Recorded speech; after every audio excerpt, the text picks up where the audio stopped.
Hello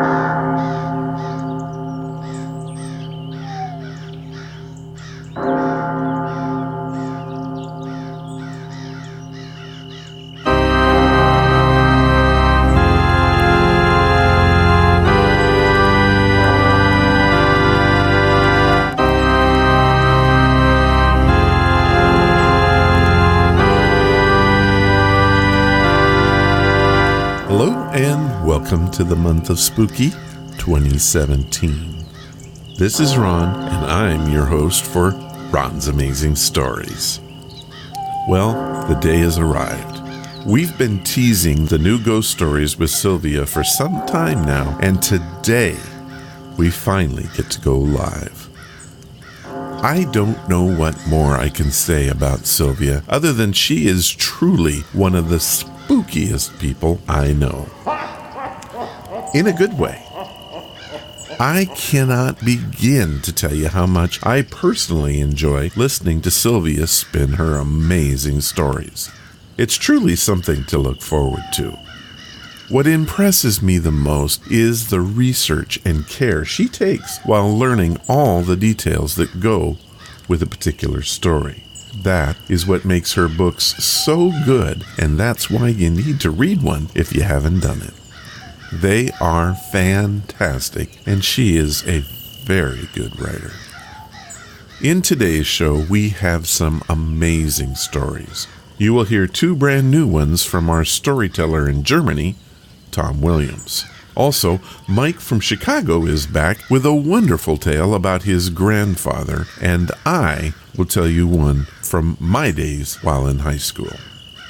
So, with no further nonsense, it is my pleasure to welcome to the podcast, Sylvia Shults.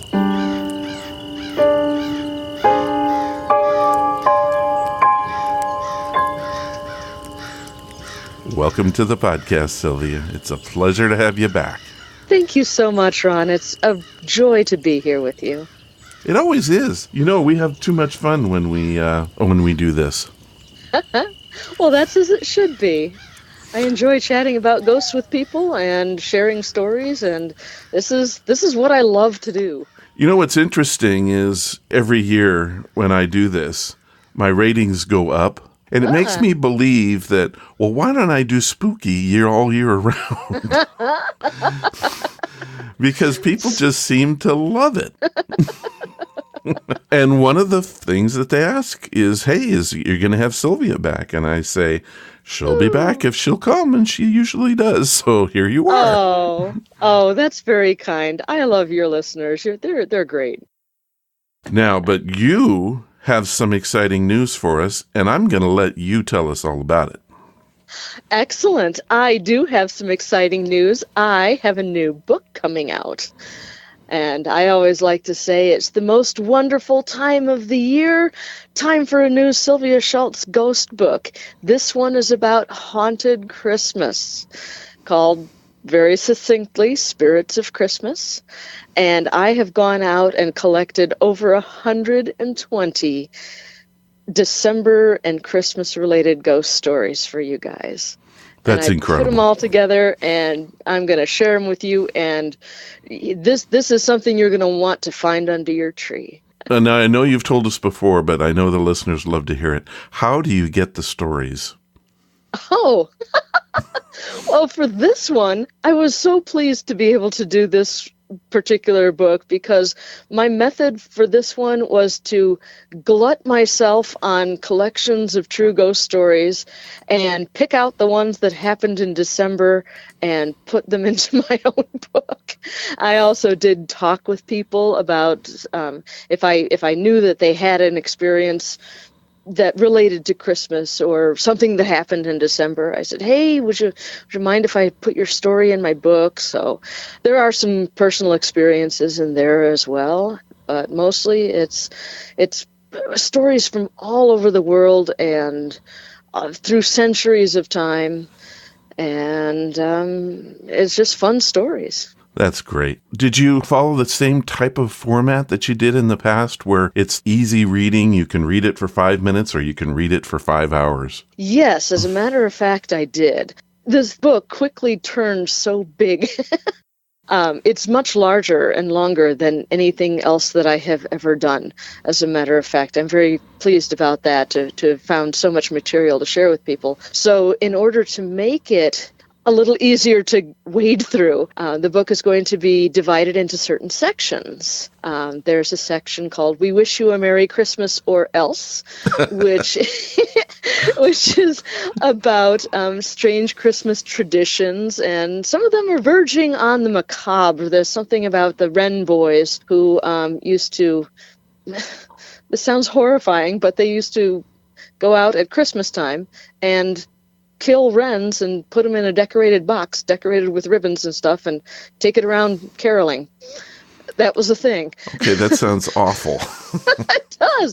Well, later on, you'll be pleased to know that later on, they changed that particular custom to capture the wrens alive and put them in a glass-sided box that was decorated with ribbons and such. Oh, I like that much better. Look through, they could look through and see the wrens, and it also took more skill to capture the birds alive.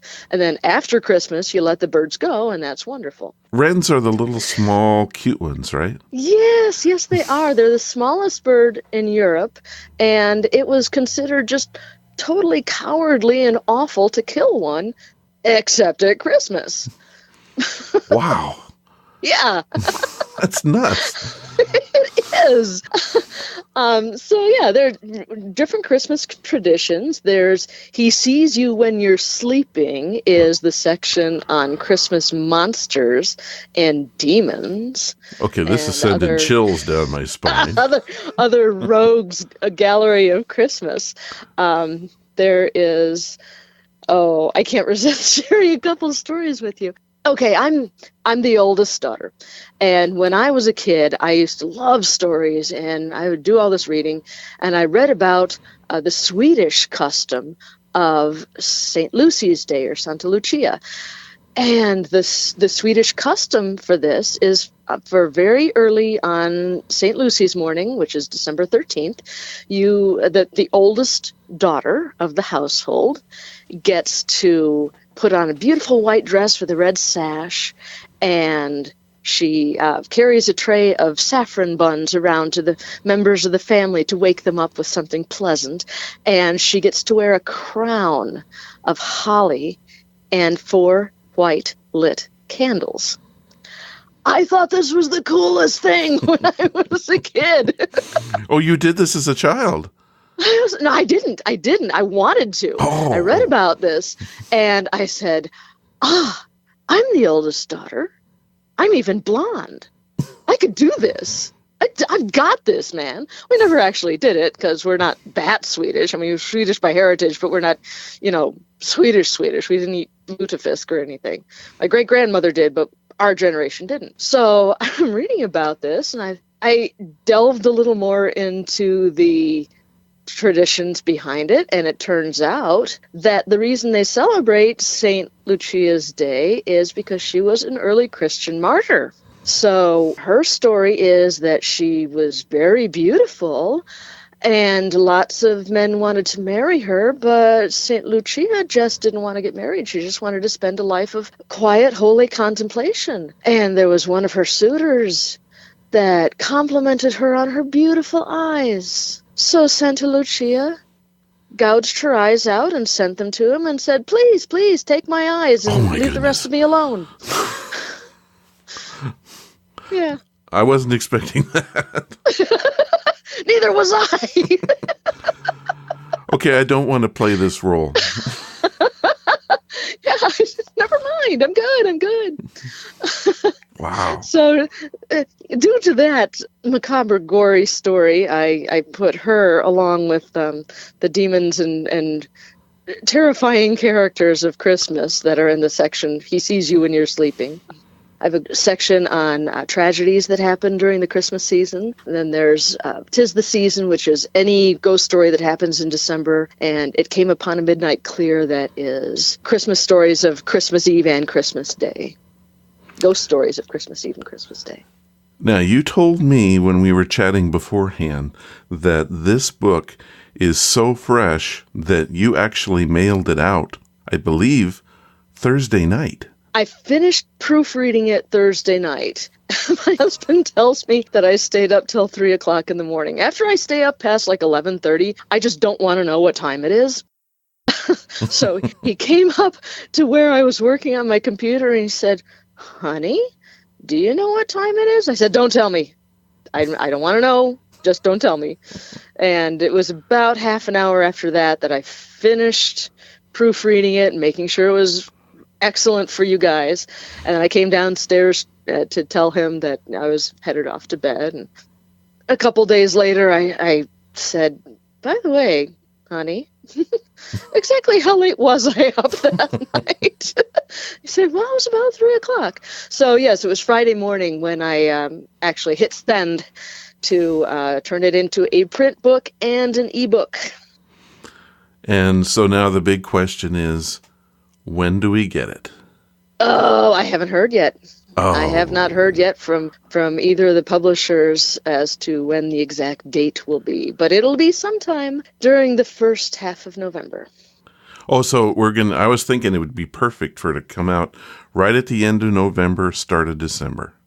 Well, I'm going to jump the gun just a little bit on it because I'm going to be presenting at a conference the weekend before Thanksgiving, and I wanted to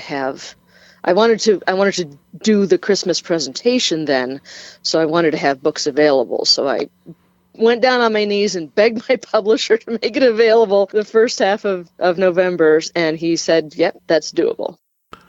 Now, I'm going to say that this is your fourth book on ghost stories. Is that right? It's the fifth. Your fifth? Which one am I forgetting? Probably Hunting Demons. That's the one everyone forgets. That's the one I forgot. Yeah. Yep. That's the one before this one. No, 44 Years in Darkness was the most recent, and then Hunting Demons. So it goes Ghost of the Illinois River, Fractured Spirits, Hunting Demons, 44 Years in Darkness, and Spirits of Christmas. All right. Well, I guess what we need to do now is ask, how do we get those books? Well, they will be available on Amazon. And as I said, Spirits of Christmas will also be available as an ebook. Very happy about that. People can also visit sylviashults.wordpress.com for so many fun things. Oh my gosh, I have so much planned for this book. I was able to record a couple of people telling some of the stories from the book. Oh boy, Ron, your listeners are in for a treat. If you go to my WordPress site, I have my little ghost story podcast called Lights Out. I'm going to be doing several episodes of Lights Out that focus on Christmas ghost stories. Wonderful. Yes, I had the great good fortune, and this will kind of lead us into the next part of our conversation, actually. Yes, it will. In June of this year, I went to Plymouth, Massachusetts for kind of a working vacation. A friend of ours, my husband and I, needed help resiting his house, and he lives in Plymouth, so he asked if I could come out and help him with that. And I said, yeah, sure, I guess I can strip shingles off. So while I was there, I got to go to, we were discussing what we would do on our off hours when we weren't working on the house. And he's pointed out that Fall River is just about an hour away from Plymouth. And I said, "Oh, really? Are you willing to drive?" And he said, "Sure." I looked up the Lizzie Borden House website. Oh, my goodness. And not only do they do tours, once a month during the summer, they do 8-hour ghost hunts. And the one for June was on June 20th, which was smack in the middle of when I was there. I'm going to stop you there and tell the listeners one of the things that you do that is unique about your podcast is you take us right there sometimes. Are you going to do that? Are you going to record the stuff right when we're listening to the show? Yes, absolutely. This is stuff that you get to experience it just as I did. There was a guide who took us through, at the very beginning of the evening, took us through the house and walked us through the events of that day. And when was it? August 4th, 1896, I believe it was. So she walked us through the events of the day. And of course, I've been hearing about this and reading about this since I was a kid. And singing the song. Yeah, and singing the song. I remember who taught me the song. So yeah, listening to these stories at the house. The guide was so incredibly amazing at describing the events almost minute by minute as they unfolded. Now, I don't mean this in any paranormal sense of the word, but you could almost see Lizzie and Emma and Andrew and Abby walking around the house as she was describing it. Oof. And going up the stairs and laying down on the couch and creeping up with the axe. You could almost see, and Bridget too, I can't forget Bridget. I could almost see her lugging a pail of water outside to wash the windows as she was talking, because she was so talented at describing minute by minute what was going on. And you were there, you were in the house where it happened. It was so cool. So yeah, I'm very grateful that I had that experience. This trip was really a bucket list trip for me, and I think I left a part of myself in Plymouth, Massachusetts, because I am just desperate to get back. I'm excited to hear the whole thing.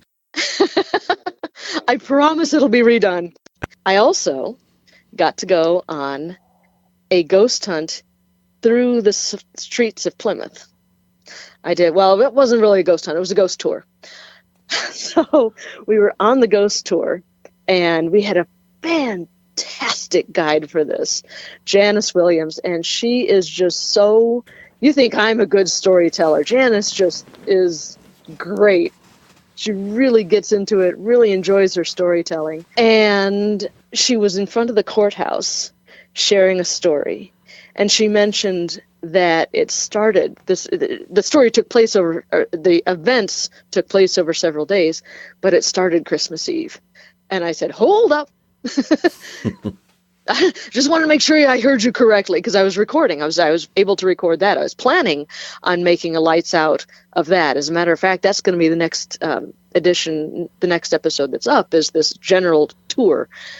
So I said, just wanted to make sure of my date there. And she said, yes, it started Christmas Eve, 1778. It's the story of the wreck of the General Arnold. So I recorded her telling this story. So that is going to be one of the Christmas episodes of Lights Out. All right, then how do we find Lights Out? We can go to sylviashults.com or sylviashults.wordpress.com. Each of those sites has a special page dedicated to Lights Out. And the most recent episodes are posted first, so you can catch up on if you want to go back to the early episodes, which are kind of long, I've shortened them up some. So you can enjoy little snippets, decide how much time you have. If you want to listen to something for 10 minutes, if you want to listen to something for 45 minutes, I've got episodes for everybody. Well, I've listened to, I think, probably most of them. And you're so kind. Thank you. They're good. They're enjoyable. There was one that you went to I believe it was a ghost hunting conference. It must have been. Yeah. And I loved what you did with that. That was just amazing. You more or less said, you asked each one, why do you believe in the hereafter or of ghosts? Yeah. And that was just a fascinating episode. Yeah, those have been my most popular episodes, is when I ask people that question. Yeah. And I got to go to a haunted place Friday night, and I asked the guide that question, and I got a really intriguing answer. I was talking with Joe Diamond, who is a friend of mine. I've been on his radio show, and he's a friend in general, too. He is a magician and a mind reader, so I went up for his... he's doing 2 shows this month, one on Halloween, and he did one on Friday the 13th. This magic show happened to be in the Arts Center that has grown up around a historic home in Crystal Lake, Illinois, north of Chicago, that used to belong to the Dole family. It's the Dole Mansion, and it is haunted.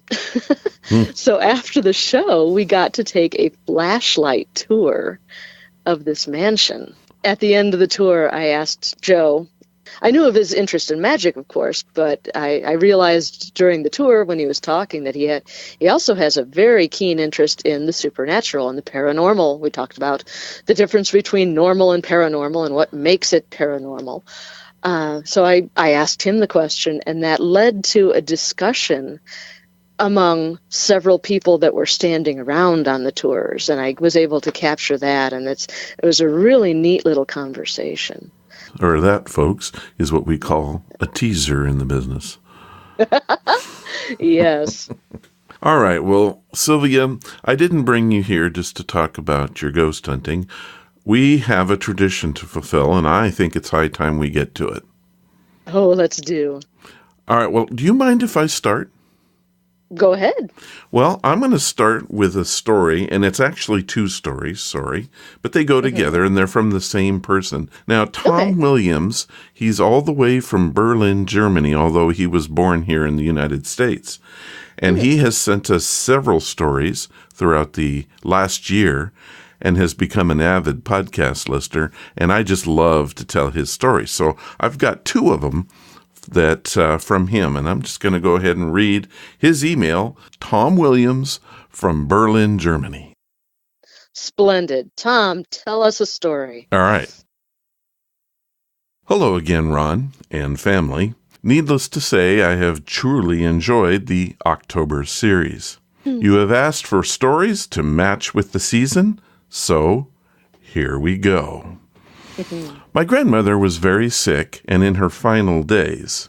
My mom sat beside her to comfort her as best she could and as best as possible. Suddenly, grandmother opened her eyes and smiled. She said, "Anne, isn't that wonderful?" My mom looked at my grandmother and asked, what did she mean? "Why, it's my husband with 2 angels coming to get me." Then she closed her eyes, smiled, and passed away. Oh, lovely. Yep. Now, he goes on. Not scary. Here is another true incident that happened as follows. My father found an old house to rent that we could afford.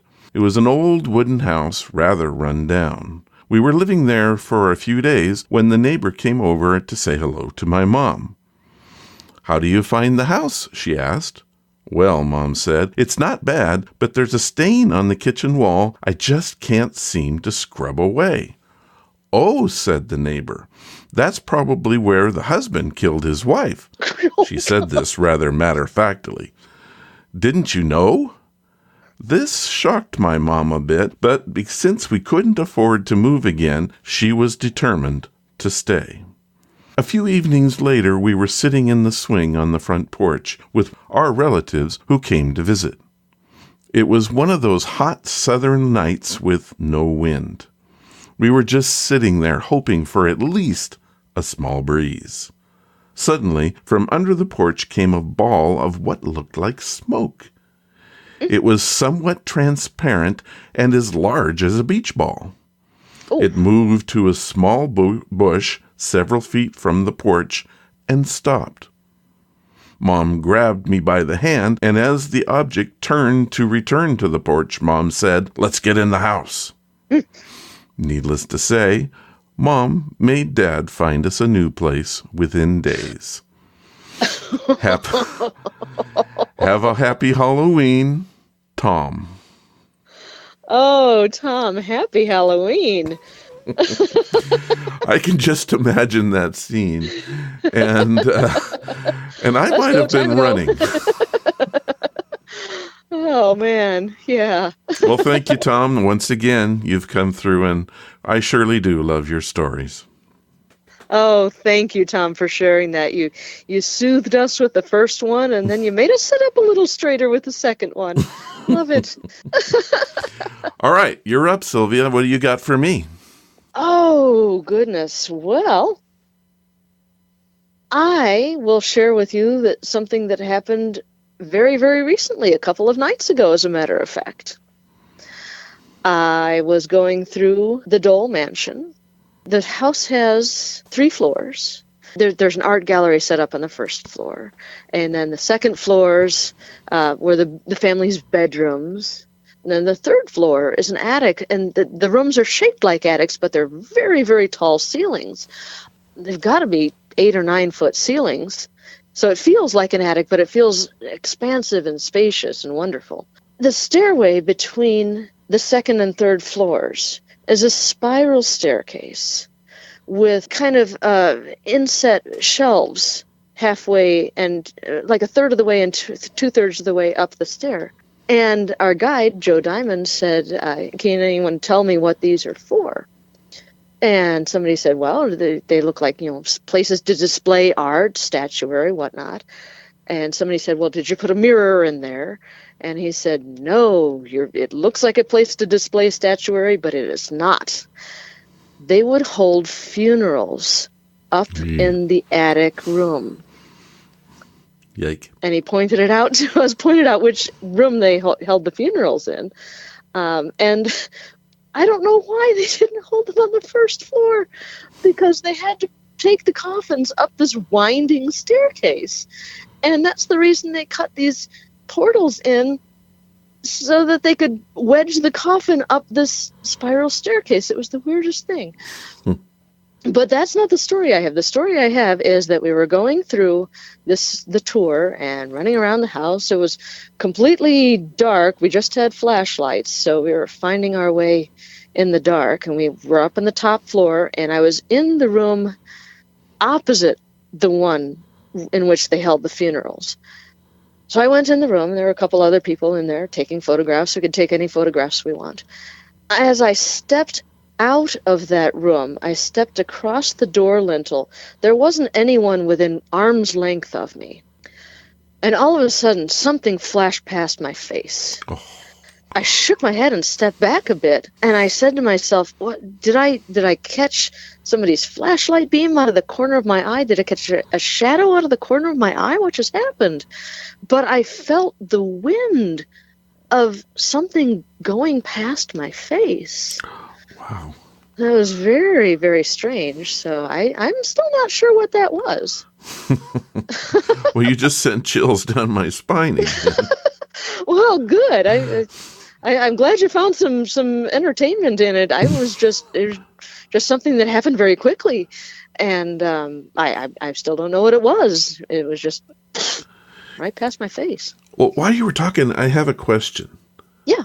So when you're out ghost hunting, we've talked about how dark it is, and if you want to hear her conversation about that, it's fascinating. But what's it like when it's totally dark and someone snaps a picture? That to me would be just totally freaky. Yes. I can share several stories in that vein. It's polite. It is ghost hunting etiquette in a situation like that to just quietly say, "Flash," before you take the picture. I have been on ghost hunts where they take the picture and then say "flash." I'm like, dude, not the point. Well, you could shield your eyes or something, I would think. And what's it like, though, when the whole place just goes boof? Well, sometimes it's rather unnerving, because if you're looking in the right direction, you might see, you see a flash of light. You see the room suddenly become illuminated for a split second, and sometimes there's a shadow standing there that's not supposed to be there. And you don't know if it's real or not, because it... Mm-hmm. Another thing that I was thinking while you were talking is, what if you're standing in front of a mirror and don't know it? Oh, that would be freaky. I mean, that would just be absolutely... Ah! Well, on Friday night, as I said, the first floor of the Dole Mansion is used as an art gallery, and the art show that was up there was something about nightmares. It was a Halloween themed, it was a creepy art themed show. So there were all these really deeply horrifying pictures of brides with their faces melting and stuff. And, people with deep staring eyes, like Rasputin, like eyes staring out from the portrait at you. So that was a little weird walking through that room with just flashlights. Yeah, that was kind of creepy. I'll share a story with you that happened years ago. Gosh, this was 2010, 2011, something like that. This is a while ago. One of my favorite places to visit is the Peoria Players Theater, because they have a resident ghost named Norman. He was a director of plays back in the 60s, and he died very young. I don't think he had just turned 33, something like that, when he passed away from cancer. But he loved the theater, and he has made the Peoria Players Theater his home. And he likes me. I've been there often enough that he knows who I am, and he welcomes me when I'm there, which is really cool. So one evening I went to the theater. The theater was closed. They were between plays. And I met up with some friends there, 3 other friends, and it's the one and only time that I've ever actually used a Ouija board. It's actually the only time I've ever been in a room where a Ouija board is being used. It was my only experience with that. So we were on stage, so we had a spotlight on the stage just to light what we were doing. And the rest of the theater was dark. So we were using the board on the stage, and we made contact with one of the other spirits in the theater, who is a grouchy, nasty, horrible, mean-spirited thing that we're not even exactly sure if it's human. We're pretty sure it's not. This just gets better and better. Yeah. Norman has protected me from this thing in the past, which is awfully nice of him, because it's not something you want to tangle with. He's nasty. So we're using the board. One of the people I was with happened to look out at the house seats, and she's like, I swear to God, there's somebody moving out there, and we're the only ones in the theater. So we all took our cameras and our phones and whatnot, and we started flashing them at the house. And we saw a big shadow figure kind of flitting as we took the pictures, flitting from seat to seat. Yeah, that was unnerving. I was still a baby ghost hunter then, so I was kind of creeped out. Any pictures capture anything? No, they didn't. We just saw it. They didn't actually capture it on film. All right. You ready for another listener story? Yes. All right. Well, this one comes from Mike in Chicago. He didn't give me any more information than that. That's pretty typical for this show. But, well, that's fine. Hey, Mike, what have you got for us? Well, he sends us this one.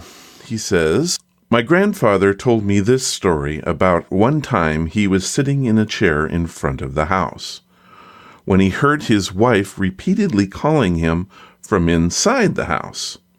The thing is, my grandmother passed away several years before that. But he told me that the voice was so pressing that he actually got up to look inside the house.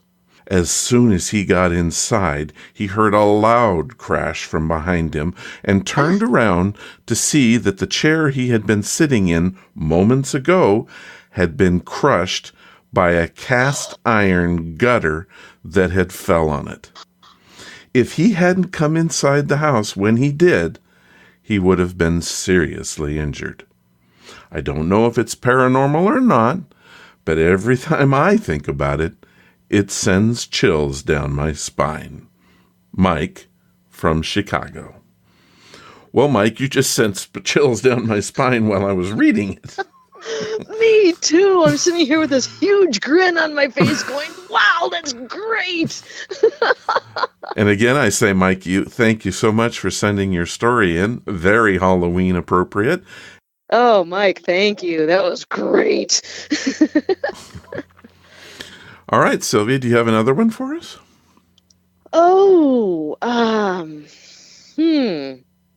If not, I've got one more in my coffer for you. Let's go ahead. Let's All go right. ahead. Yeah. Well, this one has a story within a story within a story. Ooh. Parts of it can be proven, parts of it can't, and it is part of my history. Okay, and so I kind of have to date myself a little bit. I'm going to try to keep it at a minimum. But this story made the rounds when I was in high school. And so in order to tell the story, I got to tell you a little bit about where it took place. There's a stretch of road by Vancouver Lake. Now, Vancouver Lake is a huge lake just west of the town of Vancouver, USA. The road itself was built very early in the 70s, but it doesn't go anywhere. It's 3 miles long and as straight as an arrow. I bet you can guess what we teenagers did with that road. We had so many. We take our cars out there and we would run them. And here's the interesting thing. The police didn't care because the road didn't go anywhere. Oh, nice. So they more or less, if I suppose if they were out there, they might stop it. But for the most part, they let us do this. So you had your own little playground. That's cool. Right. And I did this. I won't say it was the early 70s, but it was in the 70s. And I did this, and I would take my parents' car. And I would run the heck out of the thing. It was an older Impala, big old 400 engine in it, and that thing would scream up and down that road. And in fact, I almost hate to say that I got that thing up to 120 once. It was that fast. Devil. Anyway, Speed demon. that's the story. That's the outline of the story. That's my only connection with it. Okay. But the story goes that early in the 70s, there was a road race in the same area. A guy lost control of his vintage car, and both he and his girlfriend were both killed. The story goes that as the car rolled over and spun out of control, the gas leaked, and the whole thing just turned into a big old fireball. Okay. This was what they told this story when I was in high school. A few weeks later, another group of kids were down there partying. There was also a lot of partying going on this stretch. Do tell. The entire group swear they saw this guy and his girlfriend walking down the road towards them. The girl's face is said to be burned away, and the guy has a door handle melted to his left hand. Okay? Now, people have claimed to see this. Well, I graduated from school, and I'm not going to say how long it was, but I guess you can probably guess. It's more than, well, let's just say many moons ago. How's that? Sounds good. Okay. Well, it just so happens that I was talking to some teenagers down at the library a few months ago. And they said, "Oh, what high school did you went to?" And blah, blah, blah. We just got to chatting. They told me that the same ghost story is still told today with fresh sightings as new as last year. Whoa. And so it's the ghost story that keeps on giving. Nice. And freaky. Door handle melted to his hand. Now, is it real? Who knows? Right. But it has stood the test of time. I mean, we're talking late 70s, I'll give you that much. And lasting all the way up here, we're 2017. I mean, isn't that incredible? That is very cool. And it's relatively intact from the way it was told to me. Neat. So I just thought that was one I wanted. I never saw it. It didn't happen to me, although I'm very familiar with the area. All right, cool. So anyway, that's the last one I have for you guys today. So what do you say we end this with one last, and I hate to put you on the spot, but one last story. Okay, cool. Okay, so one of the sections in Spirits of Christmas is called In the Bleak Midwinter. I tried to use Christmas Carol titles for all of these sections because I'm a dork that way, and I thought it was cool, and it's my book, so I can do what I want to. I'd like to point out also a librarian who rides motorcycles. Yes. Yes. So, like I said, I do what I want. The first story that I decided to put in the bleak midwinter, it's not the first story in the section, but it's the first story I chose for it, was a story that is very dear to my heart because I read this story for the first time when I was a child, and it has stuck with me all these years later. It's the story of the Vermont Resurrections. The story goes that in Vermont in, I think it was the 1880s, there was a guy who shared a story that his uncle had experienced. And the uncle had written about it in his diary. People kept diaries in those days. So this uncle had gone out to a cabin in the middle of the Vermont woods. And there were 7 people that most of them were elderly.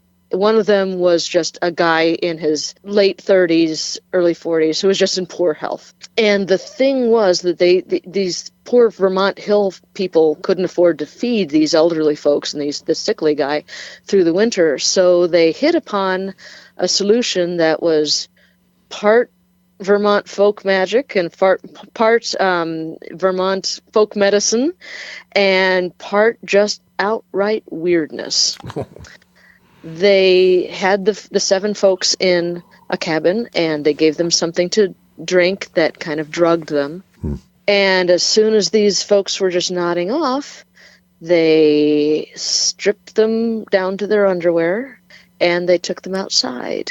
And it was it was in the depths of winter, late November, early December, or something like that. And they stretched them out on planks, and they froze. Oh my goodness. All 7 of them. And the guy who was writing about it in his diary described watching these people, watching their color fade and their faces turn pallid and their limbs, the skin on their limbs turn all waxy and white in the moonlight.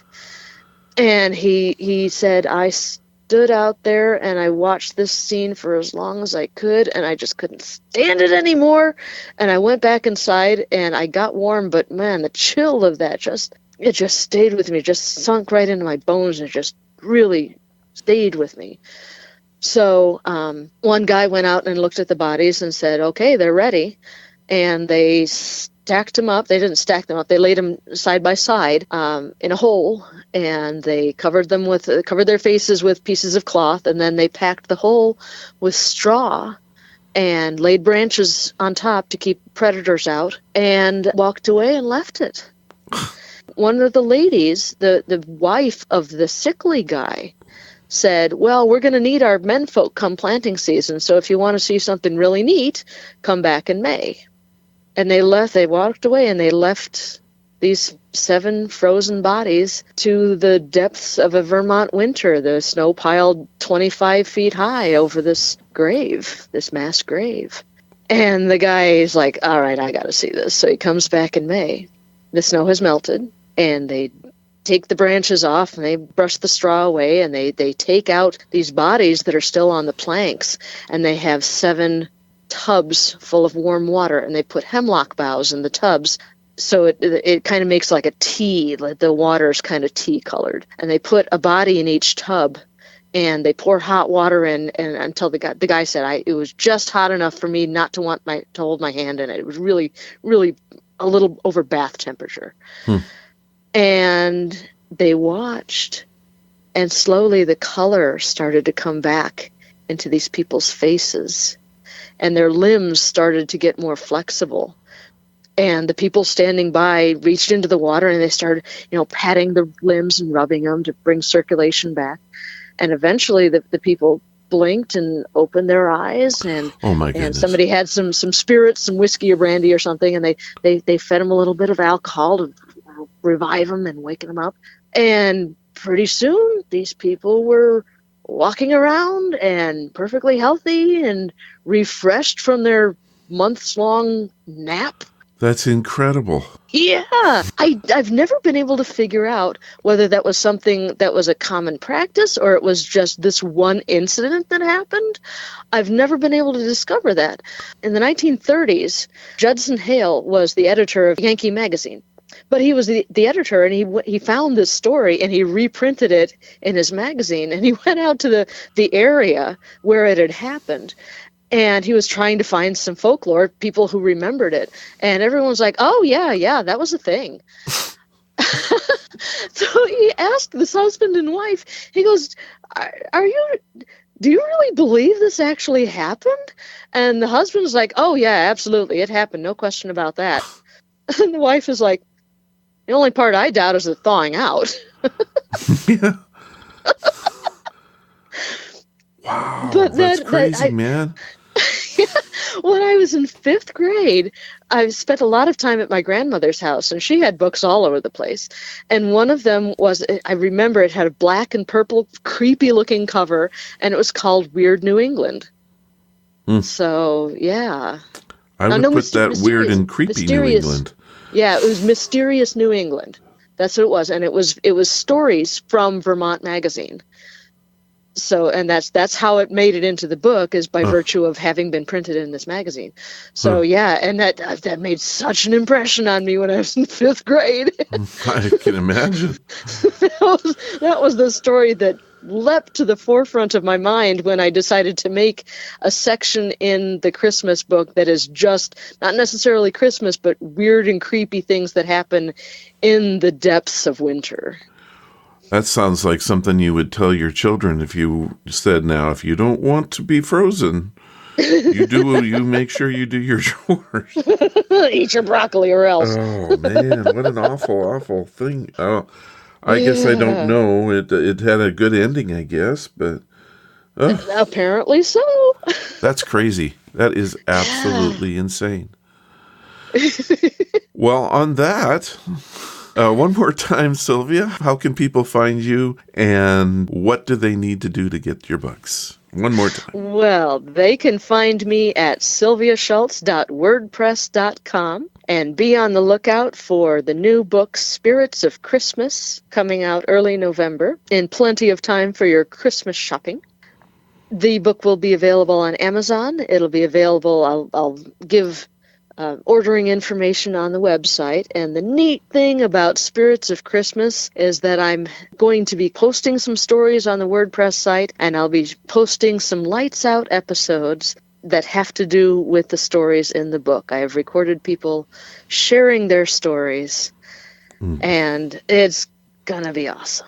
And then I suppose you'll do your normal book tour too, so maybe you'll be near some folks. Oh, yes, gosh. Do you have any dates set up yet? Not just yet, but I have spent the last 2 weekends kind of on the road. This particular weekend, I was at 2 libraries and Barnes & Noble up in the Chicago area, and I've been telling people about the upcoming book. One of the patrons at the library, as soon as I got done talking about the Peoria State Hospital, which is what I was there to talk about, he raced up to the front desk and he goes, "That speaker in there, she's going to have a book. It's about Christmas. You got to get her back." And the lady at the Barnes & Noble said, "Oh, we're going to want you back in just a couple months because you got to talk about this Christmas stuff because that's awesome." Yep. And Joe Diamond, my friend Joe Diamond, suggested that he does private shows, like 13 people in his little studio in the Arts Center. And he graciously invited me to do an author talk and author meet and greet for the Christmas book. So we'll be sharing Christmas stories, and anybody who attends this gets a free copy of the book. So we'll just sit and chat and probably have, I don't know, spiced hot cocoa or spiked hot cocoa, brandy, something like that. It'll be fun. I don't know exactly when all that will happen, but we are gearing up. People are so excited about this book, and I'm so grateful because, honestly, and this is the first time I've admitted this on the air, but the past 3 books I've done have been kind of dark. I mean, there's mental illness and demons and more mental illness. So to do a book that was just gathering stories of the happiest, darkest time of the year was just such a joy for me to do. And I'm so pleased that people are already getting excited about it, and I hope you guys like it. Well, one thing I'll mention, just so that the people know, is that you do a blog as well, and you can subscribe to your blog so that you can be informed when something gets published. You can be informed of that. I'll be posting some stories on the blog. I'm doing I have a promo planned about the 12 days of Christmas, so I'll share 12 stories from the book. So people aren't going to want to miss that. All right. So that address one more time, and let's see if I was listening. SylviaShults.wordpress.com. You got it. And I will have all of those links in the show notes. Perfect. Well, Sylvia, to say this was a pleasure seems like doesn't cover it. This was a whole lot of fun. That's what it was. Oh, I had fun too. Thank you, Ron, for inviting me to be on the month of Spooky yet again. And I'm hoping you'll come back next year. Of course. All right. And maybe before then, maybe we'll have you come on and talk about this book. That sounds wonderful. I've got plenty more stories. All right. All right. Well, thank you so much, Sylvia. You are a blessing. Thank you so much for having me on.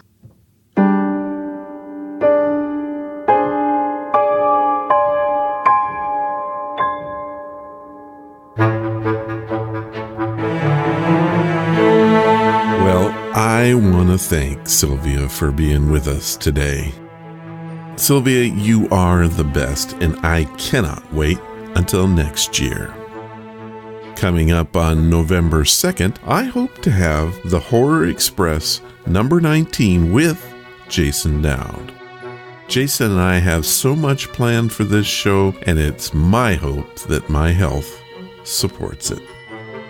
If you want to keep up with what's happening on Ron's Amazing Stories, please follow us on Twitter, Facebook, or sign up for the weekly newsletter. All the links you'll need and access to the blog can be found at ronsamazingstories.com. Thank you for listening, and I hope you come again to find out what are Ron's Amazing Stories.